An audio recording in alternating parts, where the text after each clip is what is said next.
আজকে আপনাদেরকে নিয়ে যাব অন্যরকম একটা ঢাকা শহর দেখানোর জন্য।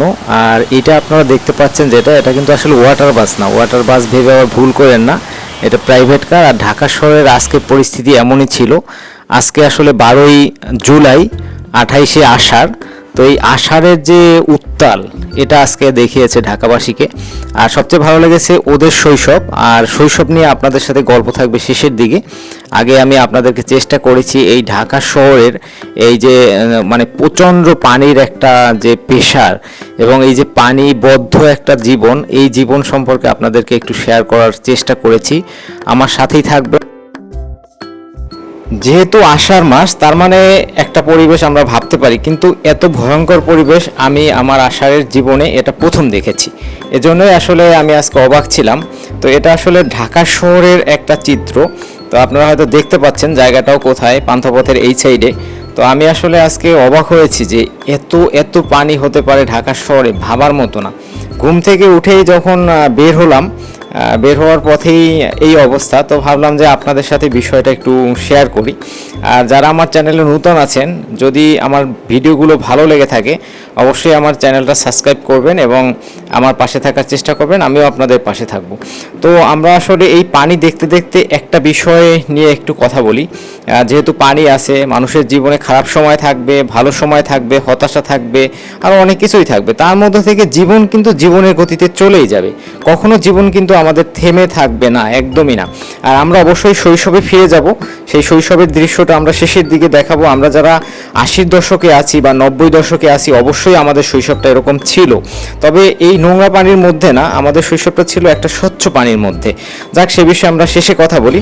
তো যে বিষয়ে কথা বলতে চেয়েছিলাম আপনাদের সাথে, সেটা হলো আমরা কিন্তু অনেক সময় বিপদে পড়ে মানুষের কাছ থেকে টাকা ধার নিই। অনেক সময় কিন্তু হয় এরকম, এমন কোনো মানুষ নেই যে এই মানুষটা হয়তো তার লাইফে কখনো কারো কাছ থেকে ধার নেয়নি, এরকম কিন্তু লাইফে কখনোই হয়নি।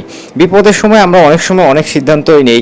যেমন আজকে এত পানির মধ্যে যেখানে 10 টাকা রিক্সা ভাড়া, আমি সেখানে 200 টাকা দিয়ে আসছি। তো এটা আসলে পরিস্থিতি শিকার হয়ে আমরা অনেক সময় অনেক কিছুই করি। তো আমরা অনেক সময় এই যে টাকাটা ধার নিই, সেটা অনেক সময় বিকাশে আনি বা নগদে আনি বা বিভিন্ন মাধ্যমে আনি, কারণ যেহেতু টাকাটা আমাদের অনেক সময় খুব আর্জেন্ট থাকে, যার কারণে আমাদের ওয়েটাও কিন্তু খুব আর্জেন্ট থাকে। কারণ বিকাশ সবচেয়ে ফাস্ট সার্ভিস, অল্প সময়ের মধ্যে পাওয়া যায় এবং সব জায়গায় এটা কিন্তু আছে, এটা কিন্তু একটা বিষয়। তো যার কারণে হয় কি, অনেক সময় আমরা আর্জেন্টলি টাকাটা হয় বিকাশে নিলাম বা নগদে নিলাম, কিন্তু যে আমাদের টাকাটা দিয়ে উপকার করেছে তার কথাও কিন্তু আমাদের মাঝে মাঝে মনে রাখতে হবে। মনে রাখতে হবে কীরকম, আমরা কিন্তু অনেক সময় টাকা পাওয়ার পর অনেক সময় অনেক মানুষই আছে যারা ভুলে যায়। আমি অনেক সময় অনেক মানুষকে টাকা দিয়েছি, কিন্তু আমার কথা ভুলে যায়, যে আমি যে তার পাওনাদার, আমি যে তার কাছে টাকা পাবো, সেটাই অনেক সময় তারা আসলে মনে রাখতে চায় না। তো এই যে জায়গাটা থেকে আমি যে বিষয়টা আসলে মেইনলি আপনাদের বলতে চাচ্ছি, সেই বিষয়টা হলো যখন আমরা কারো কাছ থেকে টাকা আনি, সে হয়তো আমাদেরকে বিকাশ চার্জ দেবে কিনা সেটা হলো তার বিষয়, বা আপনারাও আনবেন কিনা, কারণ অনেক সময় আপনার উপকারের জন্য কিন্তু সে আপনাকে টাকাটা দিচ্ছে। তার মানে সে বিকাশের যে চার্জটা বা নগদের যে চার্জটা বা ব্যাংকের যে চার্জটা, সেটা সে দিবে না না দেবে সেটা কিন্তু আপনি আসলে তাকে বলতেও পারেন না, আর এটা বলা উচিত না। বরং আমি মনে করি তাকে বিকাশ বা নগদ বা ব্যাংকের এই চার্জটা না দেওয়া, কারণ সে যেহেতু আপনাকে ধার দিচ্ছে বা আপনাকে হেল্প করতেছে।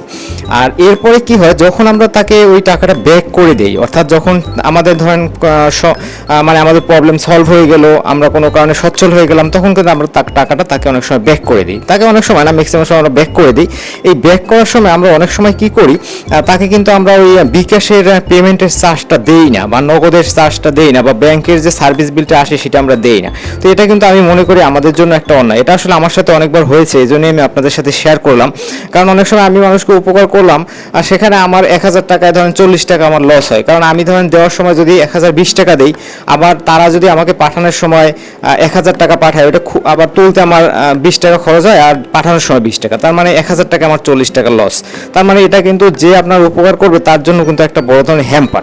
তো আমি এর জন্য মনে করি, যখন আমরা কারো কাছ থেকে টাকা আনবো বা কোনো সময় বিপদে পড়ে যদি কারো কাছ থেকে কোনো হেল্প নেই, অবশ্যই তার প্রতি আমরা কৃতজ্ঞ থাকবো এবং তাকে মানে তার পাওনা, অর্থাৎ সে যেভাবে টাকাটা আপনাকে দিয়েছে সেই অনুযায়ী তাকে একদম মানে সুন্দরভাবে টাকাটা তাকে পৌঁছে দেয়। নাহলে আপনি ক্যাশ তাকে দিতে পারেন, যাতে তার কোনো লস না হয়। কারণ কি, আপনাকে সে উপকার করতে এসে যদি তার ক্ষতি হয়, তাহলে তো সে নেক্সট টাইমে আপনার কখনো উপকার করতে আসবে না, বা সে আপনাকে বলবে যে স্কিপ করে যাবে। নেক্সট আপনি যখন তার কাছে হেল্প চাবেন, সে আসলে আপনার বিভিন্ন অজুহাত দেখিয়ে সে কিন্তু স্কিপ করে যাবে। তো এই জন্য আমি আমার ব্যক্তিগত পরামর্শ, আপনারা অবশ্যই কারো কাছ থেকে কোনো হেল্প নিলে অবশ্যই তার পূর্ণ পাওনা পরিশোধ করে দেওয়া উচিত, আমি ব্যক্তিগতভাবে মনে করি। কারণ এই যে বিকাশ চার্জ বলেন বা ব্যাংক চার্জ বা নগদ চার্জ, এটা কিন্তু তার প্রয়োজনীয়। এজন্য অবশ্যই আমি মনে করি এটা তার পাওনার মধ্যে পড়ে। যাক, অনেক সময় আপনাদের সাথে কথা বললাম এই বিষয় নিয়ে। এখন আসি আবার আমাদের এই জলাবদ্ধ জীবন নিয়ে আপনাদের সাথে আরেকটু কথা বলি। আসলে ঢাকা শহরে এই বর্ষাকালীন সময় আসলে থাকা অনেক ডিফিকাল্ট হয়ে দাঁড়িয়েছে।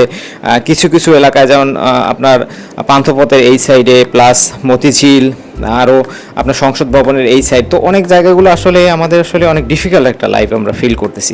আসলে এটা আমাদের জন্য খুব কষ্টকর, কিন্তু আসলে এখান থেকে আসলে বের হয়ে আসারও হয়তো ওরকম ওয়ে আমি পাচ্ছি না। কারণ হলো যেহেতু আসলে পরিবেশটাই এমন, কারণ হলো থাকতে হলে এখানে আমাদেরকে অবশ্যই মেনে নিয়েই থাকতে হবে, সেটা একটা বিষয়।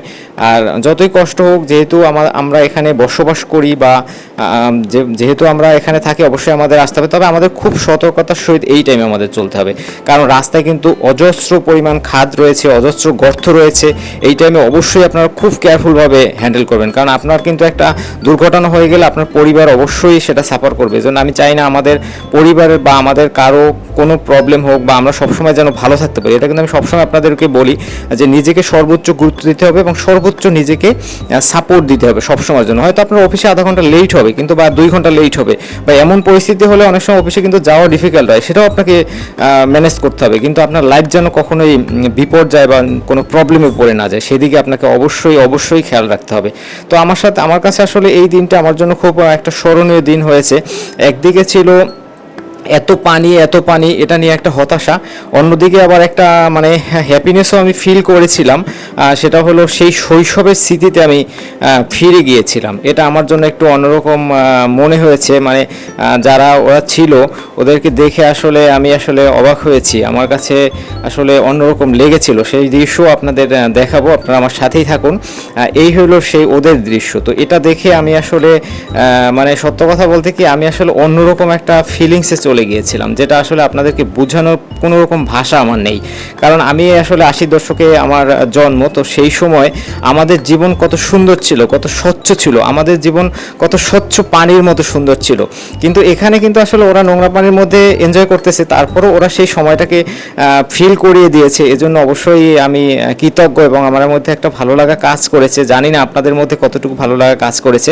আমি আসলে এই টাইমটাকে খুব ফিল করেছি আজকে, যেটা আসলে আনবিলিভেবল। আমি চোখ বুঝলেই সেই শৈশবে ফিরে যাই, যে শৈশবটা ছিল আমার একদম স্বর্ণালী শৈশব, যে সময় শুধু ছিল আমার আপনার মানে মেতে থাকার একটা টাইম। মানে ওই শৈশবটা আমি জীবনে হয়তো কোনোদিন ভুলতে পারবো না। আমার জীবনের শৈশব অনেক সুন্দর ছিল। আমি জানি না আপনাদের লাইফের শৈশব কেমন ছিল, আমি আশাবাদী আপনাদের সবার শৈশব অনেক সুন্দর ছিল, অবশ্যই সুন্দর ছিল। কারণ আমাদের সবারই শৈশব, যারা 80-90 দশকে আমরা জন্মগ্রহণ করেছি, তাদের শৈশব অনেক সুন্দর। এখন যারা আছে তাদের শৈশব আবার অন্যরকম, একটু তাদের শৈশব আরও সুন্দর, কিন্তু তাদেরটা একটু অন্য টাইপের, অন্য ডিফারেন্স।